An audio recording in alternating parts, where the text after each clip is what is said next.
시간은 복음 사명으로 저를 모릅니다.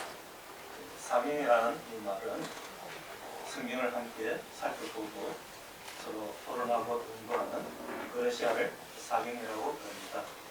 그런데 특별히 복음이라는 말이 붙지 않습니까?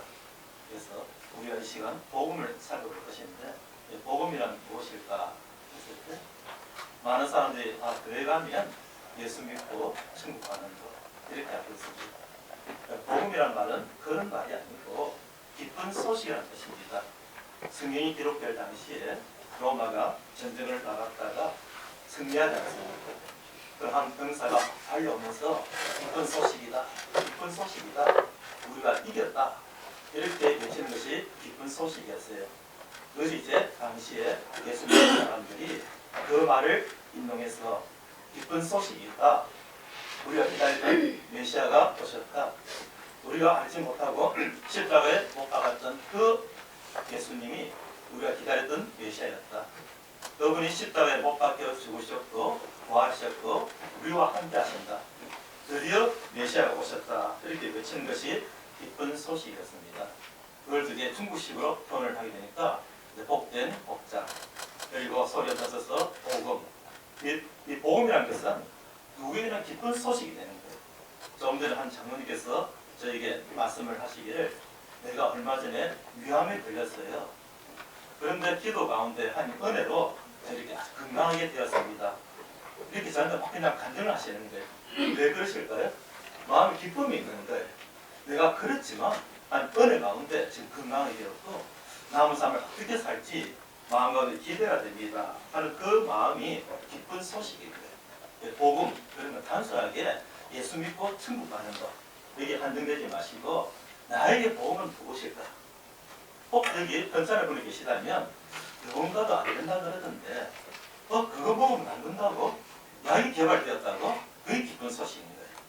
또 사업하시는 분들은 왠지 일이 안 풀리고 뭔가 방향을 모르겠는데 어느 분이 나를 만나주시고 내가 도와줄게, 내가 경험해봤는데 그 일은 이렇게 하면 되더라. 그게 기쁜 소식이 되는 거예요. 그렇다고? 그리고 그걸 막 기뻐하고 또 전파하고, 그래서 그걸 두고 복음이라고 합니다. 그 중에 이제 성경은 무엇을 말하느냐? 사람의 말이 아니라 성경에서는 이 땅에 예수님이 오셔서 우리의 모든 죄를 사신 그 근거를 말씀하시고 왜 그렇게 되었는데 나와 해당이 없지 않느냐? 나와 하나님과 무슨 해당이 있느냐? 하나님 믿기는 있느냐?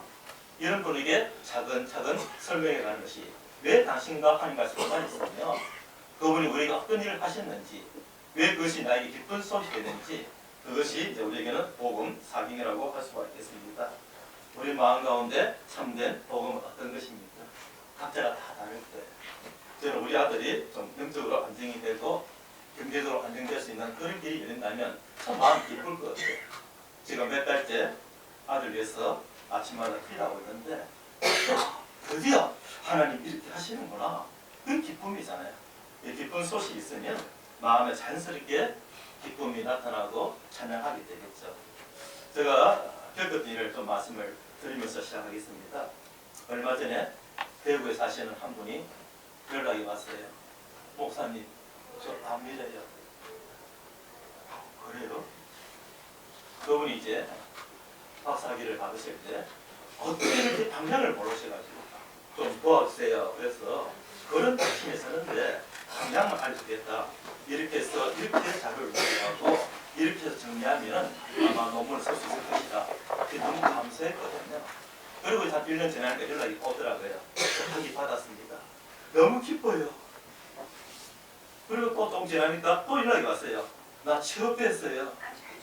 내가 이제 그렇게 원했던 그런 직장에 들어가게 되었습니다. 그랬습니다. 그런데 연락이 온 거예요. 직장이 취업이 되는 바람에 건강진단을 하지 않습니까? 건강진단을 하는 과정에서 자신이 암이라는 걸 알게 되는 거예요. 초기였습니다. 그래서 제가 정말 다행입니다. 당신이 그걸 발견하지 못했더라면 그냥 모르고 있다가 손 쓸 수 없는 그런 상황까지 갈 수 있었을 텐데 초기에 발견됐으니까 얼마나 기쁜 소식입니까? 이렇게 얘기하니까 그분이 그렇네요.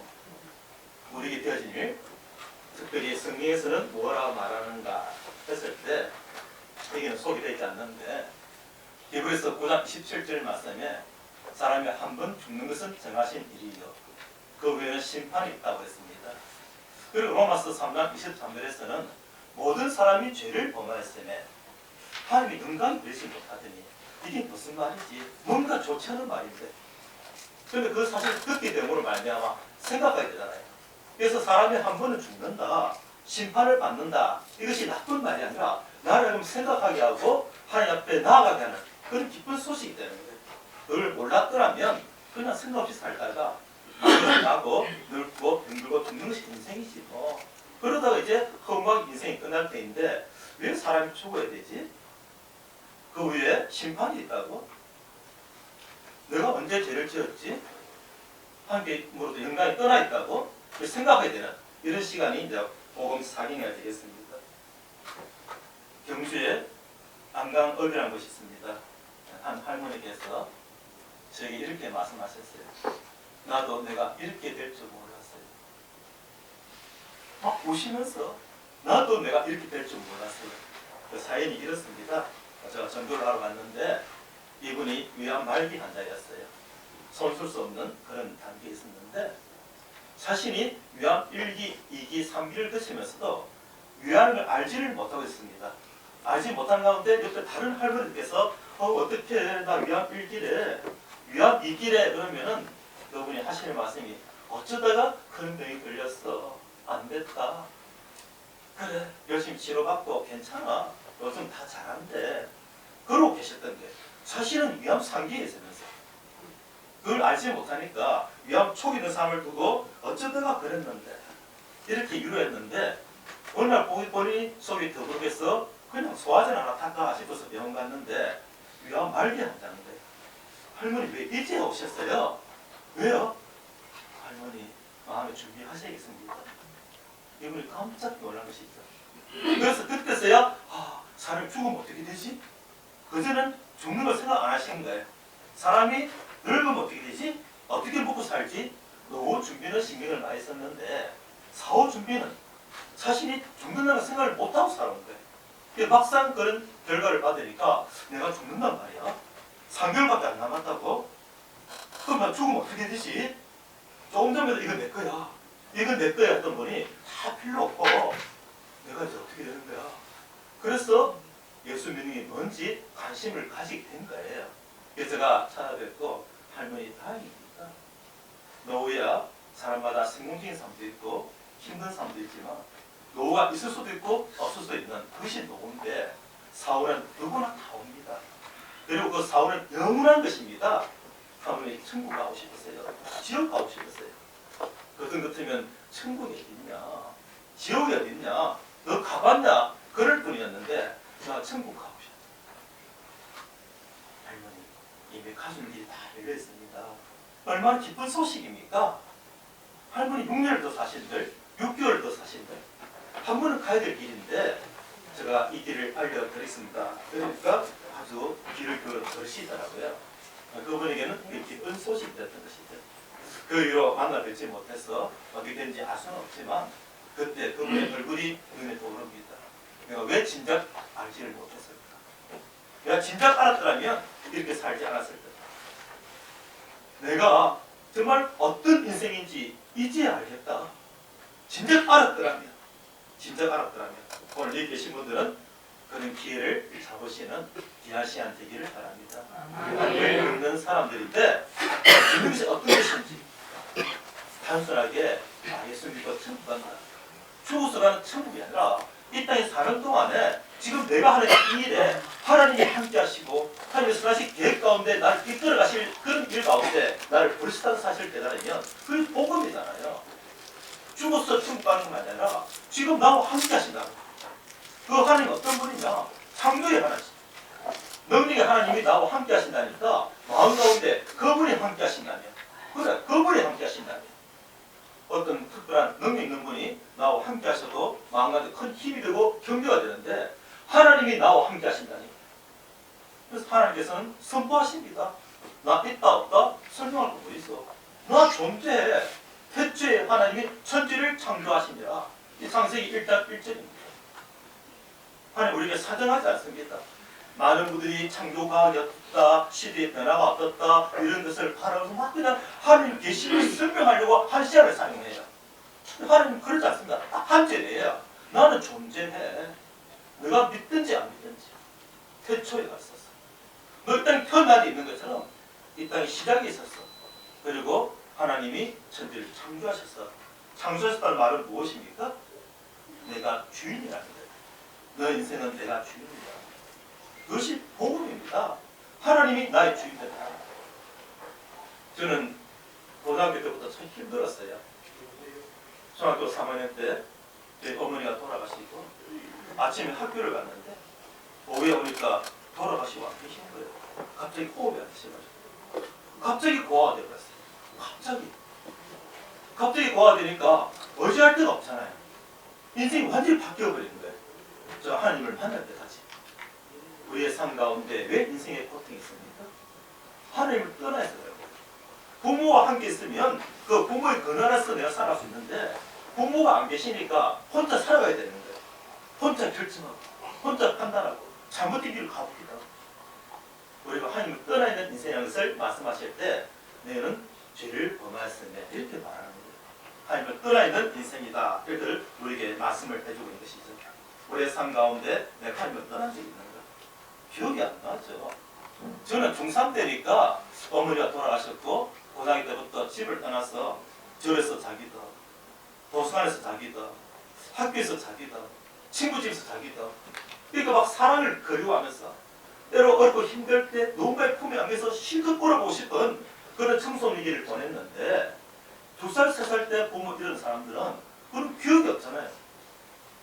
부모의 사랑이 뭔지도 모르는 거예요. 저는 미얀마에 구제 사역을 하고 있습니다.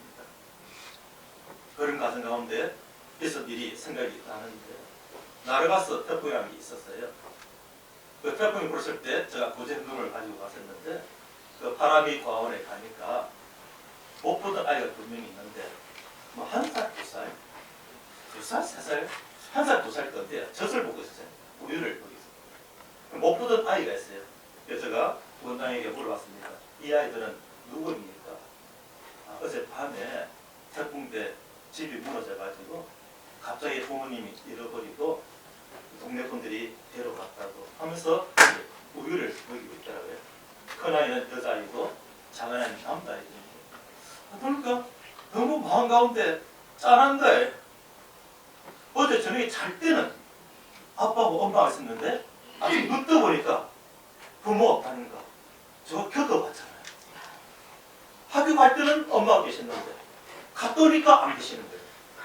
그래서 제가 너무 마음이 아파가지고 그 아이들 제가 끌어안았어요. 끌어안고 제가 이렇게 말했습니다. 아이들이 말을 알아듣지는 못하지만 저 마음이 얘들아 걱정하지 마. 내가 키워줄게. 내가 키워줄게. 그렇게 제가 이야기하고 하나님 이 아이들을 하나님께 맡겨드립니다. 지금 그 아이들 이쁘게 잘 살았어요. 뭔가 보호자가 생겼잖아요. 그게 기쁜 소식인데 그 아이들은 그때 전혀 못 믿고 있었지만 그 고아가 됐을 때 누군가 그 아이들을 데려서 바람이 고아를 데려다 주었고 그 바람이 고아를 원장님 그 아이들을 받아 주었고 제가 마침 그때 갔었고 저 마음 가운데 주님이 감동을 주셔서 너희들 내가 키워줄게. 걱정하지 마. 한 달에 5만 원이면 돼요. 2명 키우는 거. 내가 키워줄게. 저도 그 마음을 하나님 주셨잖아요. 우리의 삶 가운데 하나님이 내가 너와 함께 하길 원한다. 이게 기쁜 소식인 거예요.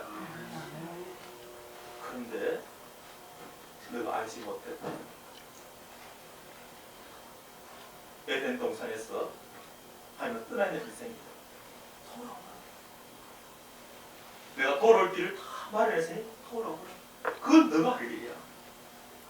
난 너와 함께하고 싶어. 나에게 돌아오라. 이게 하나님의 기쁜 소식입니다. 그걸 우리는 복음이라고 이야기하고 있죠. 돌아오니까 무엇을 느끼게 됩니까? 제가 중3 가을 때 좀 어머니가 너무 그리워가지고 뭐 이야기 그때 저 친구 어머니하고 이야기하다가 그 가슴이 안겨서 실컷 움직였어요. 그 친구 어머니도 저 마음을 아시니까 그래 삼수야 힘들지. 그래 힘들지 실컷 울어 실컷 울어 하고 저를 안으시면서 치시는데 그 손길이 얼마나 감사한지요. 지금도 잊지 못하겠습니다. 벌써 그것이 한 50년 전 이야기인데 지금이라도 그분을 다시 만났으면 했다면 제가 끌어안고 그때 너무너무 고마웠어요. 그때 너무너무 고마웠어요. 그 툭툭 쳐주는 그 손길 때문에 제가 빗나가지 않고 오늘 이 자리에 있는 것 같습니다.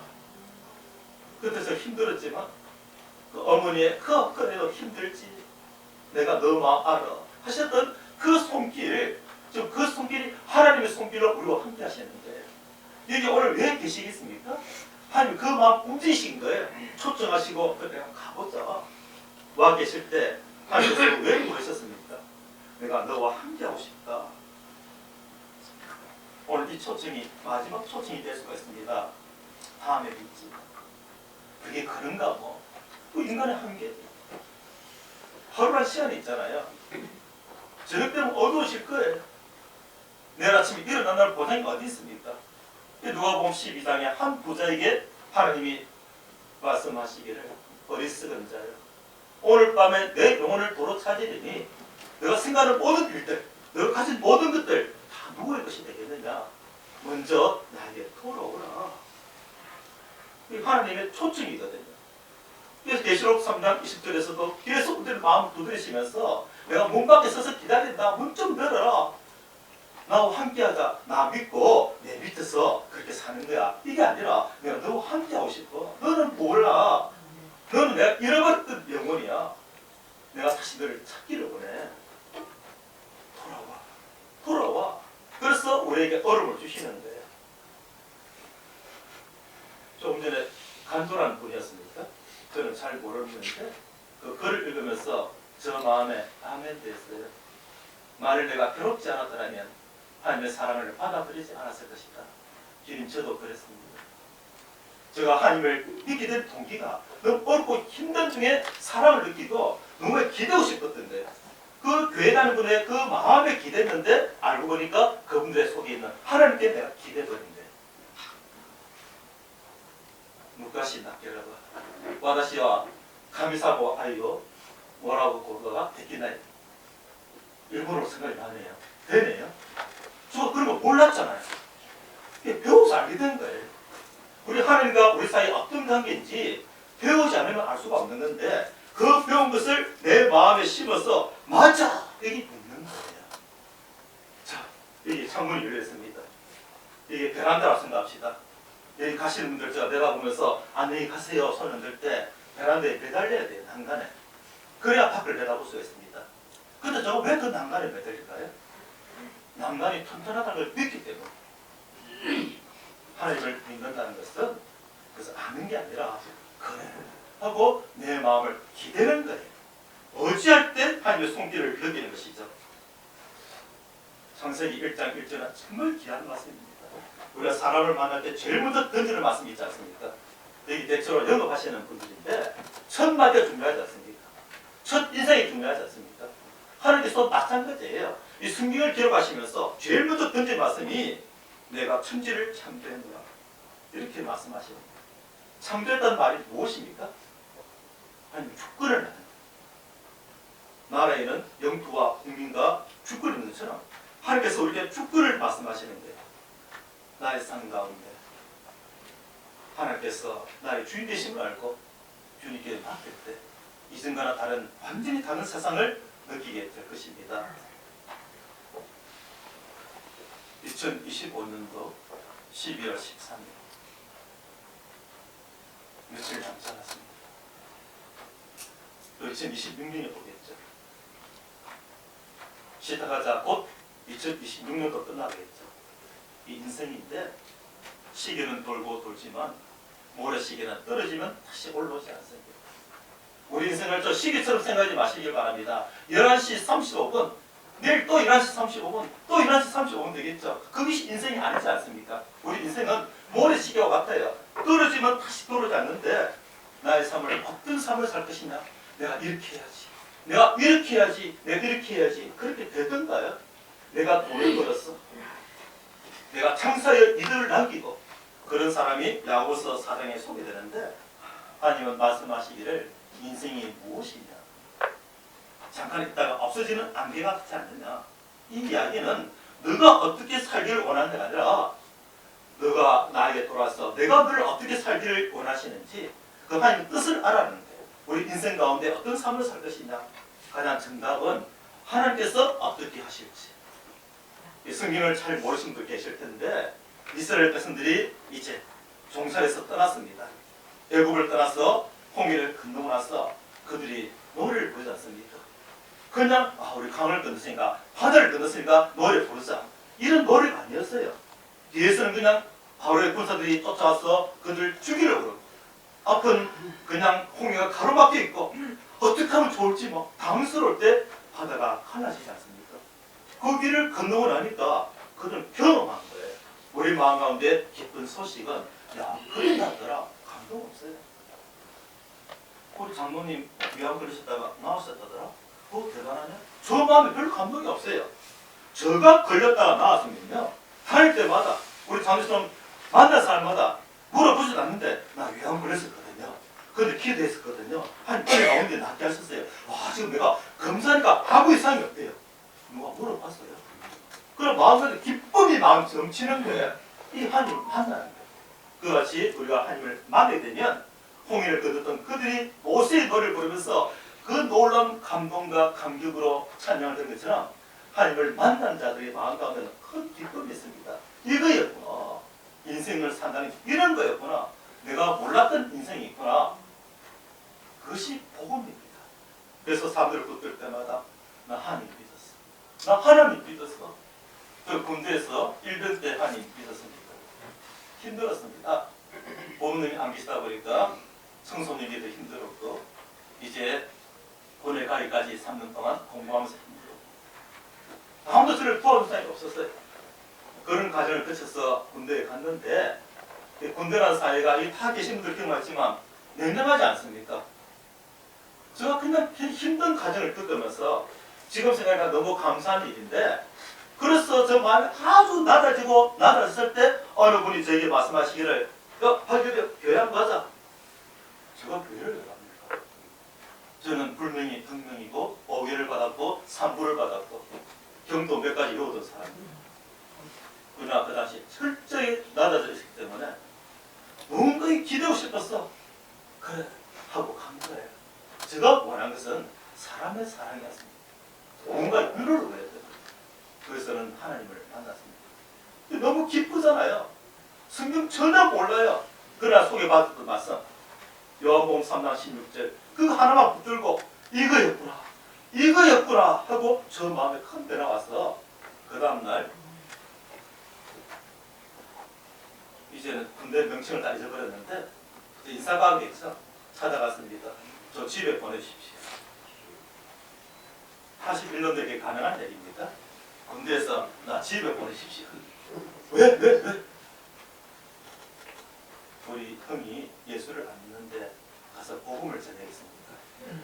이분들이 그냥 어이가 없는 거죠. 그래서 내버려두면 사고 칠까 찬양할까 싶은 마음이 들었는지 그러면 1박 2일로 갔다 오네. 강원도 춘천인데 저희 집은 부산입니다. 저 말이 바람속도 바르지 않습니까? 부산입니다. 1박 2일로 갔다 올래?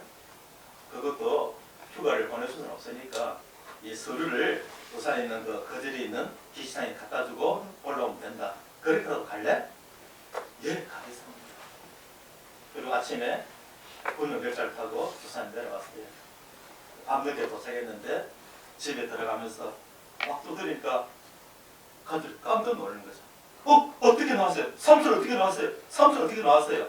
놓을 때가 아닌데 오히려 두려워하시는 거죠. 근데 제가 들어가자마자 형, 나 예수 믿었어. 형, 나 예수 믿었어.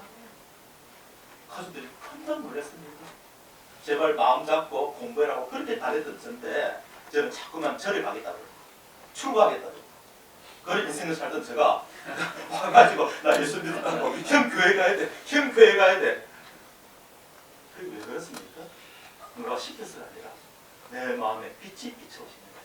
이 창세기 1장 1절로서 하나님께서 내가 너를 만들었다고 말씀하시고 2절 3절 가시면서 이 세상이 혼돈하고 공허하며 흑암 가운데 있는 이 인생 가운데 하나님께서 말씀하시기를 3절에서 빛이 있으라 하시면 빛이 있었고 저 마음에 빛이 비쳤던 거예요. 오늘 이 계신 분에게 빛이 비친 것이 가장 기쁜 소식입니다. 창세기 6일 동안 하나님께서 천지를 창조하시면서 원을 채우셨는데 4일째 해와 달과 별을 만들지 않습니까? 4일째. 그 첫째 날 빛을 비추신 거예요. 이게 뭐예요? 성경이 잘못된 거예요. 4일째 별을 만드셨는데 이 햇빛이 4일째 만들어진 거예요. 그런데 첫째 날부터 공허하고 혼돈한 가운데 우리 마음 가운데 아니 빛을 비추신 거예요. 그리고 첫째 날입니다. 우리가 알지 못하는 빛이 있습니다. 이 예수를 믿는 분들은 아하 하고 느끼실 거예요. 모르는 빛이 있어요. 우리의 삶 가운데 모르는 놀라운 능력이 있습니다. 하나님이 나와 함께 하심을 경험해보지 않은 사람은 알 수가 없습니다. 하나님 저에게도 그 마음 그 빛을 비춰주셔서 지금은 참 마음 가운데 공허하고 혼돈스럽습니다. 정말 하나님께서 계시다면 저희를 마음 가운데 빛을 비춰주십시오. 미얀마 이야기를 자주 들어서 죄송한데 우리가 옛날에 미국 가려면 서울에 가서 미국 대사관을 한 4시간 정도 줄을 서야 했습니다. 줄을 섰다가 겨우 차례되면 비자가 나올지 안 나올지 알 수가 없어요. 저도 줄을 섰다가 4시간 만에 노고 그러더라고요. 당신은 못 갑니다. 왜요? 가면 안 돌아올 사람 같습니다. 그래서 속으로 내가 안 돌아오면 왜 안 돌아와? 한국이 더 좋은데. 제가 그러고 나왔어요. 나올 때 얼마나 마음이 섭섭하던지. 다시는 미국 안 갈 거야. 올해도 안 가. 마음이 삐져버린 것이.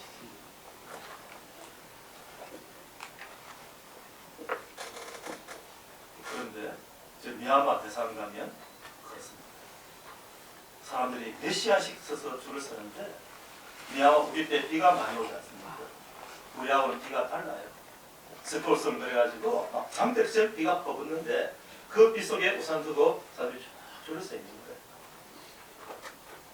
제가 볼일을 보러 갔을 때 택시가 정말 왔으면 그 경계 서는 직원들이 탁 나와서 우산 씌워주고 들어오라고 해요.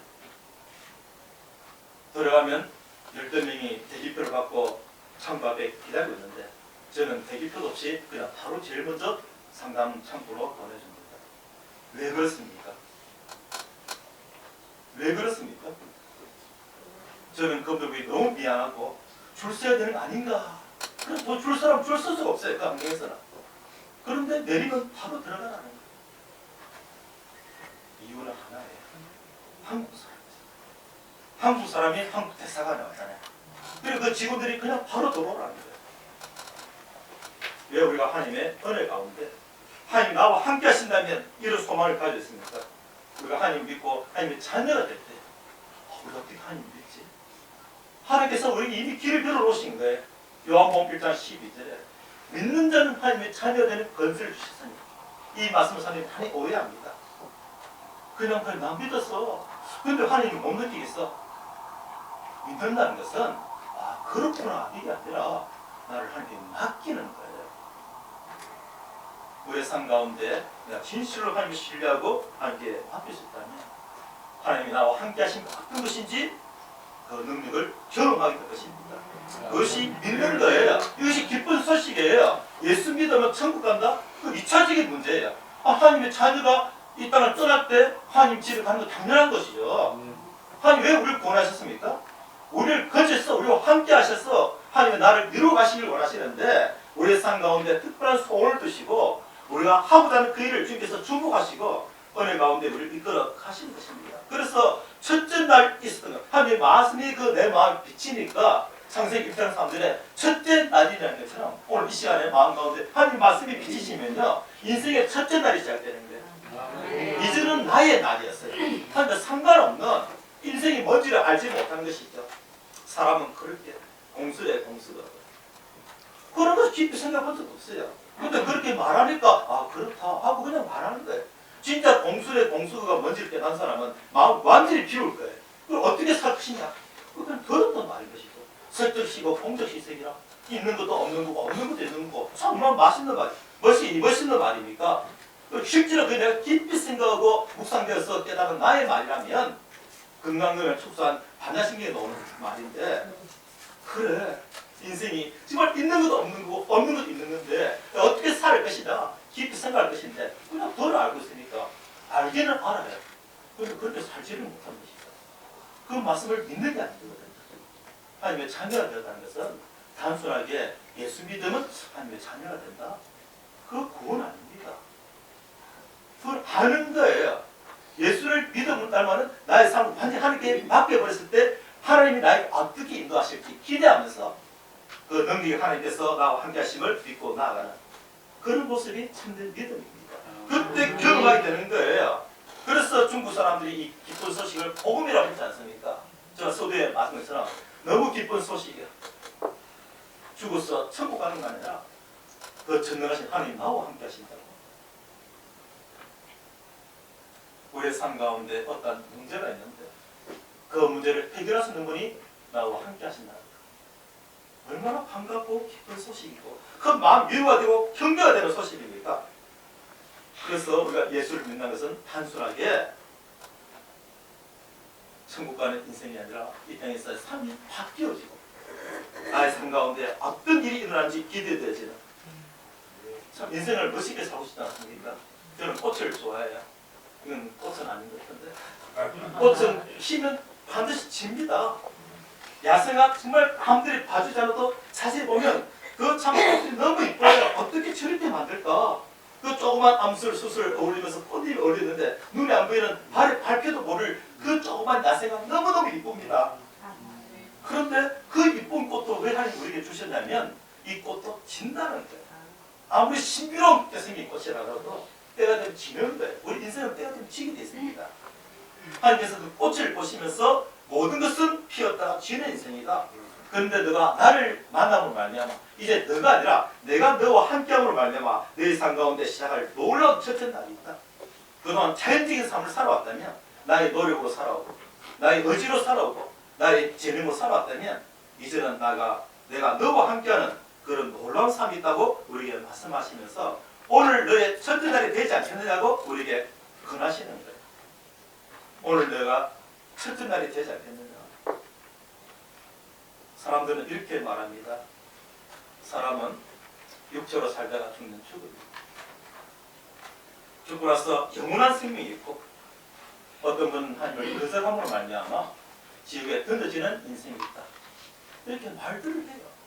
그러면 영원한 삶이 있다면 어떤 삶을 살 것인가? 그것이 내 마음 가운데 정말 받아들여지고 인생이 바뀌어야 게 정상 아니겠습니까?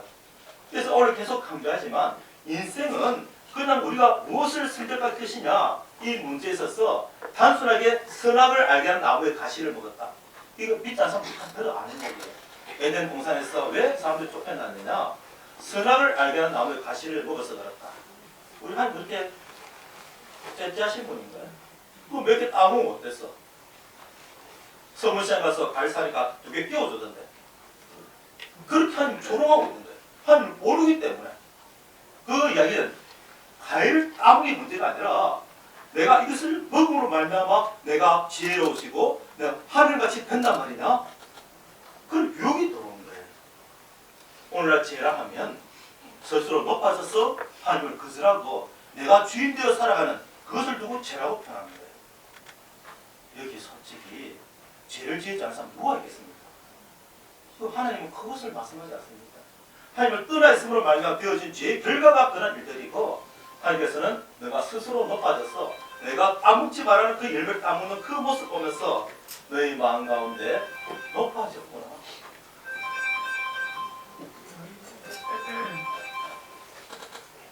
이렇게 참 말씀을 드려도 하나님을 믿으려고 하지 않습니까? 왜 그럴까요? 그 선악을 알게 하는 나무의 가시를 따먹는 그 순간부터 내 마음에 죄가 들어있음을 말미암아 그때부터 하나님을 싫은 거예요. 하나님 미운 거예요. 저도 몰랐어요. 제가 왜 그렇게 교회가 싫었는지. 저희 동네에 예배당이 있었는데 그냥 싫었어요.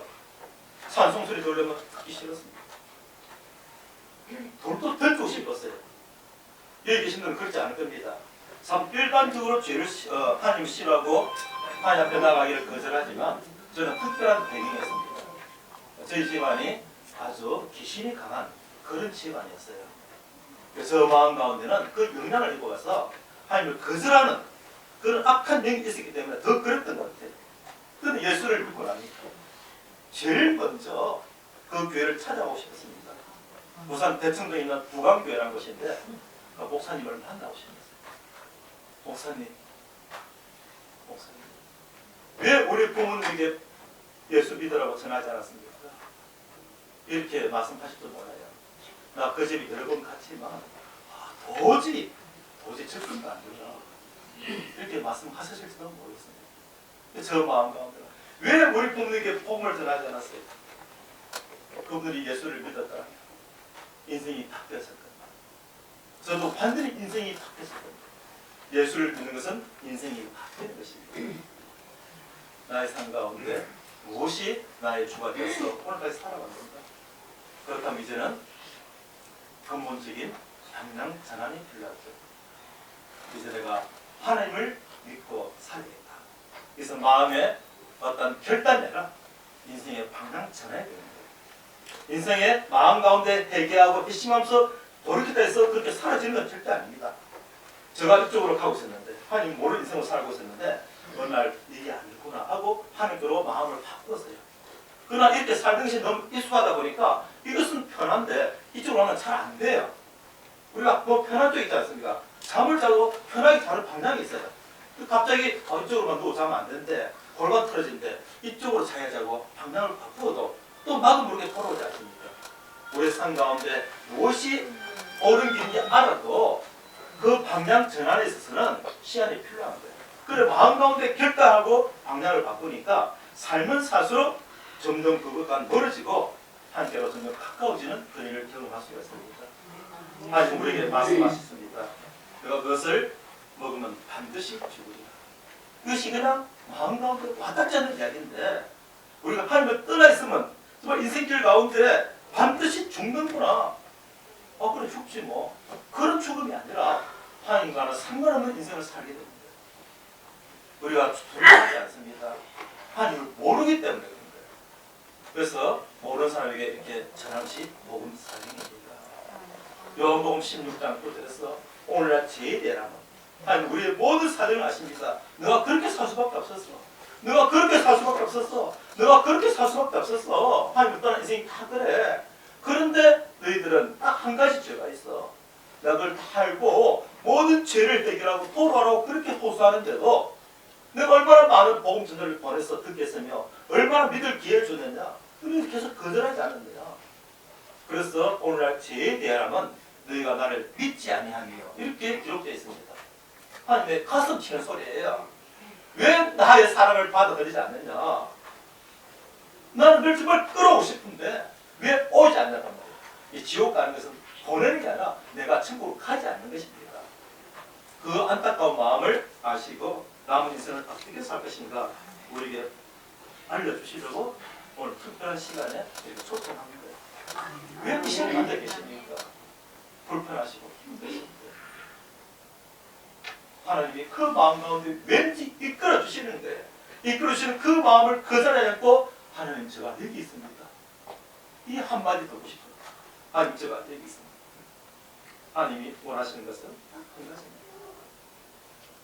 나를 의지하고 살면 안 돼요. 단순하게 예수 믿고 나 교회 생활한다? 그게 아니고 하나님을 의지하고 사는 삶. 하나님 저와 함께하여 주시옵소서. 하나님 저희 주인 되십니다. 하나님께서 저를 어떻게 인도하실지 저를 맡겨드립니다. 이 한마디를 듣고 싶은데 안 오잖아요. 그러니까 때로는 고통을 주시는 거예요. 죽을 병이 걸리니까 하나님 계시다면 이런 마음 들지 않겠습니까? 집안에 경제적으로 어려웠어요. 하나님이 계시다면 기도하셨다면 그래서 하나님께서는 우리 마음과 내 때로는 고통을 또 주시는데 이 고통을 주신 이유는 하나님을 바라보고 하시는 것이지 하나님의 본심이 아니십니다. 하나님의 본심은 우리를 죄의 문제에서 건져내셔서 하나님과 함께 하시는 그 놀라운 삶을 살기를 원하십니다. 왜 우리가 사랑합니까? 함께 살고 싶은 거예요. 남녀지간에 왜 사랑을 합니까? 내가 너와 함께 하고 싶다는데 하나님께서 우리를 부르신 것도 내가 너와 함께 하고 싶다. 나는 전능한 창조주 하나님이다. 하고 창세기 1장 1절에서부터 말씀을 하십니다. 우리가 믿는 예수님은 아들을 낳으니 이름을 예수라. 이런 그가 자기 백성을 저희 뒤에서 구원할 자이십니다. 마태복음 1장 21절. 그래 예수를 믿으면 죄 용서함을 받고 천국 갑니다. 여기서 끝내지 아니하고 우리를 천국 가도록 이끌어내셨는데 내가 한국 사람이니까 미얀마 대사관을 마음껏 돌아다닐 수 있는 것처럼 내가 하나님의 자녀가 됐는데 하나님 앞에 나가서 아버지 할 수 있지 않습니까? 제가 지금도 하나님 되신 거예요. 그 고등학교 다닐 때 아버지 할 데가 없었어요. 힘들고 어려운데 얼지할 데가 없는 거예요. 지금도 그립습니다. 어머니 이 말 하고 싶어요. 그 어머니의 사랑을 뭐로 표현하겠어요? 그 모든 것으로도 다 할 수 없는 그 하나님의 사랑이 우리와 함께 하시면서 나에게 오라고 말씀하시는 것이 기쁘시죠. 내가 너와 함께 하겠다. 그래서 23절로 가게 되면 또 다른 이름이 나오는데 임마누엘입니다. 예수란 이름은 두 개가 있어요. 예수란 이름은 내가 너를 위하여 모든 일을 다 해보세. 돌아오너라. 그러면 임마누엘이 하나님 되겠다. 내가 너와 함께 하겠다. 하나님이 나와 함께 하신 인생 한번 좀 경험해 볼 필요가 있지 않겠습니까? 이것은 영원한 것입니다. 여기서 능력이 나오는 거예요. 하나님의 자녀가 아닌데 왜 기대도 아무 소용이 없던데 왜 나에게 사랑이 안 느껴지지? 옆집 아이잖아요. 옆집 아이 아이고 이뻐 아이고 이뻐 아이고 이뻐 때문에 용돈도 줍니다. 그럼 그 집은 옆집 아이예요. 내 자식은 그렇지 않습니다. 내 자식은 어렵고 힘들 때 보면 항상 지켜보고 돌봐주고 때로는 내가 너희가 무엇을 어떻게 할 줄이라 엄마의 아빠의 마음이 있는 것처럼 임마누엘 하나님 계실 때 그 하나님이 우리의 마음 가운데 함께 하십니다. 그래서 지금도 우리의 마음을 두드리는 거예요. 때로는 고통을 통해서 때로는 여러 가지 외로움과 힘듦을 통해서 인생이 무엇인지 한번 생각해 보라고 하나님 우리를 두드리시면서 딱 결론은 내가 너와 함께 하고 싶다. 내가 너와 함께 하고 싶다. 하나님이 우리와 함께 하신다는 거죠. 이런 것을 깨닫도록 때로는 고통 가운데 두시는 것입니다. 그렇지 않으면 하나님과 생각이 안 합니다. 오늘날 되어진 한 일 가운데 하나님이 나와 함께 하신다는 것. 이것이 기쁜 소식입니다. 이것이 복음입니다. 하나님이 함께 하신 인생을 삶 가운데 그 선하신 뜻 가운데 놀라운 능력삼을 경험해 보시고 내가 예수 만났어. 내가 하나님을 믿었어. 하나님 나와 함께 하셔. 이런 놀라운 누가 물어보지 않아도 막 찬양하게 되고 입에서 찬송이 나오는 그런 귀한 삶을 사시기를 간절히 축복합니다. 아멘.